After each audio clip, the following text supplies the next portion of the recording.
Good day. So, today I just want to discuss personal finance. Recently, I had a discussion with a couple of friends and colleagues, and it's clear that the economy is really impacting people. People are actually suffering, having very terrible experiences. You were once earning 100,000 naira, and that 100,000 naira was enough for you to feed your family before. But if you go to the market now, that 100,000 naira is no longer enough to buy what you used to buy before. Or, you struggle with 100,000. Your income has not increased, right?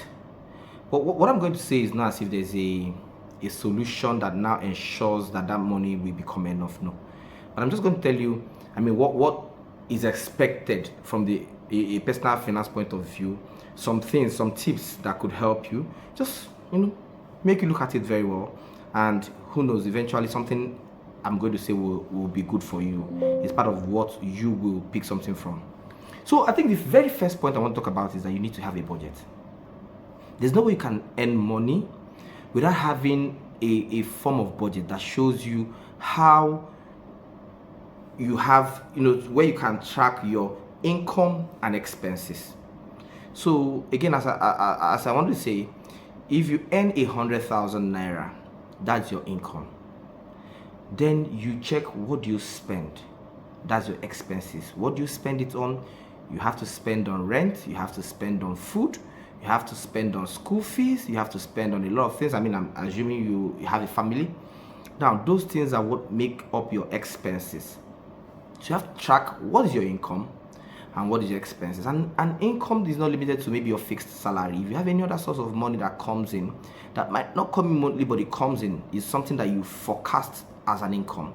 You need to also plan this as an income so that you can plan everything together as a whole, right? And then you need to regularly analyze your expenses to identify where you need to cut back on.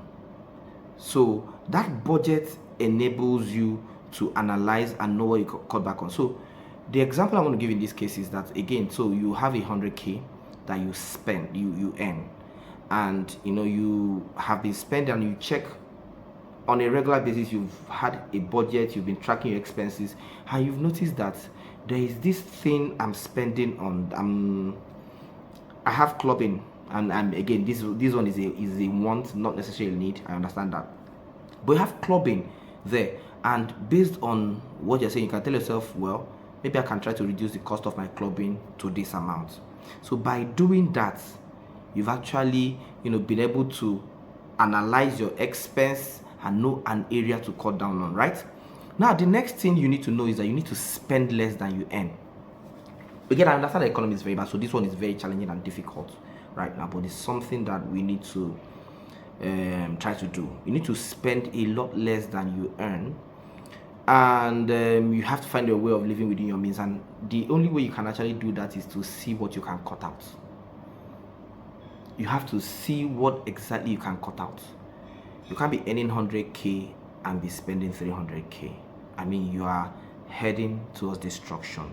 So you need to find, how do I spend less? So reduce things, reduce portions, eat less meat. Sorry that we are saying this now, but that's what it is. If you are at a time when things are this tough, it's desperate times, and it calls for desperate measures, right? Now you have to automate your savings. Again, somebody will say, maybe I'm not even earning enough to save, but let's say I'm talking to both those who currently are earning enough to save and those who are not. So for those who are earning enough to even save, first you must automate your savings. Set up automatic transfers. If you are a salary earner, maybe join a cooperative where they deduct your savings from source. If not, that money enters your hand, a need comes up, but that money is not with you. You start seeing your salary less that 10,000 they're removing. But in this case, I'll say 20,000, because I'm still getting to the rule for determining how much of your money you spend, where you spend it, right? So automate your savings. And then if you're not a salary earner, if you're somebody who work in the market, this is the time for the Ajo people, for the Akabo people to come around and pick your money. Trusted people. Please do not do it with those ones that will pick your money, and at the end of the month you are looking for them, you don't know where they are. Get the trusted ones, maybe a microfinance bank you're sure of, that have people who move around, and you are sure that the staff that comes is still working there.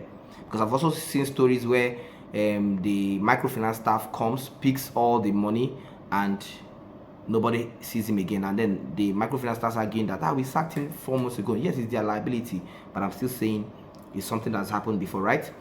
Now, do not take high interest loans. I won't say don't take loans. I mean, if you're a business person, loans are good. But even if you're a businessman, high interest loans can kill you if you do not calculate it well. So even if you must take a loan, you must do mathematics. You must calculate very well how that loan will be profitable for you. Especially as a businessman or woman, high interest loans, have sunk many startups. So you need to check very well. This loan I'm taking, this is the amount I'll be paying back. How much do I earn from this business? Am I going to be able to pay it back? You need to check that. So ensure that you're not taking a high interest loan that will sink you as a business. And then as an individual, if the loan really is not helpful, if it's something you can avoid taking, please do not take it. Do not take it. And another advice I'll tell you is track your net worth, right? Check what is my asset, what is my liability. Always check it. And your assets include everything that's asset. Again, I'm not going to teach about assets and liabilities now, but the things that are assets. The things that either bring money or retain value, and while liabilities are the things that take money away from you, right? So check what is my assets, what is my liability, and at every point in time, try to manage your financial health. Try to balance it that your assets is always somehow larger than your liabilities. At every point in time that your liabilities are higher than your assets, you are having a very poor financial health. So, and if you don't check, you will likely not know that you are spending a lot more, or that you are acquiring a lot more liabilities than your assets. So you are earning a certain amount of money. The next thing you are thinking about is to buy a car. A car is not necessarily an asset anymore. It's a liability, because you are buying fuel, you are doing maintenance and all that. Have you factored in the cost of all those things in your assets and liabilities column of your balance sheet, right? So you need to also limit subscription services. You see people who are not earning so much. You are subscribed to Netflix, you are subscribed to DSTV, you are subscribed to AudioMac. You have to limit your subscriptions, right? You have to review and cut any subscriptions that you don't use enough. Recently, I had to disconnect my AudioMac because I asked myself, I have free YouTube music, and I hardly ever log into the AudioMac, but I'm paying. It's small, it's 900 naira, but it is the money you keep paying. And by the time you have subscription, they all rack up. You pay a chunk of your salary out to subscription. Some of you think it's just nothing, but you're paying. You're paying, and it's a cost. So limit your subscriptions. Remove everything you're subscribed to that you don't necessarily need. If you cannot afford to pay for DSTV regularly, leave it for now.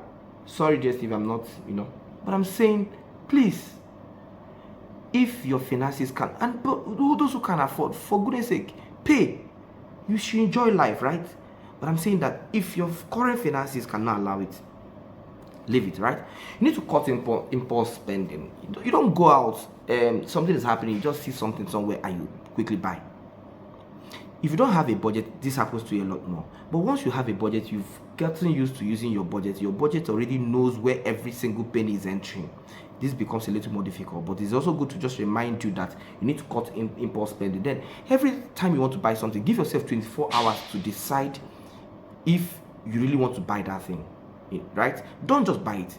Give yourself 24 hours. Go back, think, and ask yourself, is this something I really want to buy, right? Then invest in yourself. Put some money in yourself. Try to get better. And when you invest in research, and ask yourself, how can this help me to earn more in the future? Currently, I'm earning 100K, right? This I'm going to do, this investment. Am I learning Forex? Am I doing this? How will it now help me move from 100K to 105K to 110K in the future? Invest in yourself so they can move ahead in life, right? Now, have multiple sources of income. Go out, put a parasol in front of your house and start selling something. Earn that extra 10 naira a day. Earn that extra 1,000 naira in a month. Have another source. Do not depend on only that your one source of income. Try. Keep building it. Think about it. Work towards it. It will help you. It's one of the things that will help in this economy. And then avoid a lifestyle, avoid lifestyle inflation. So, because what that means is that when your income increases, there's every tendency that your lifestyle will increase. You see, you were earning 100K before you start earning 20K. Right? You start earning an extra 20K, so which is 120K. You quickly pack out from where you were living. You were living in 1 bedroom, you moved to 2 bedroom because of extra 20k. I'm just saying, avoid lifestyle inflation. It's also not about packing out, it's about the extra thing you start eating, the extra. Just watch it very well so that any extra that is coming in is planned, so that you're avoiding lifestyle inflation, right? Now, there's something called 50-30-20 rule. The idea is that 50% of your income should go to your needs, the things you truly need, the things you need, not the things you want, right? Need, like food you need to eat, right? And then 30% can go to your wants. Now, funny enough, wants, food can be wants. I'll give you an example. If you eat rice and some other things that make it balance, that's a need. But when you now say, I want parfait and shawarma after you've eaten gari, it becomes your want, right? There are also other wants. I mean, I'm just trying to use a food to show you that food can also be wants. But, there are also other ones. So, 30% of your income should go to wants and 20% should go to savings. Ensure you save 20% of your income. Savings and debt repayment, because most times when you finish repaying your debts, that money can now go into what you save. So, you can put 20% into savings and debt repayment. Now, as a big boy, I know you don't negotiate bills, but please negotiate bills. If somebody tells you this is this amount, price, haggle, and if you can get it cheaper anywhere else, go and get it cheaper there, right? Do not accept anything as the last amount until you've beaten it down to as much as you can. And if you can get another supplier for something, please get. And if it's possible for you, I know it might not be easy for somebody who's not earning so much, but if you can buy in bulk, and so that you can reduce the cost per unit of something, right? I think if you put all these things together, there's every tendency that your finances will be better for you. You'll be able to better manage your finances.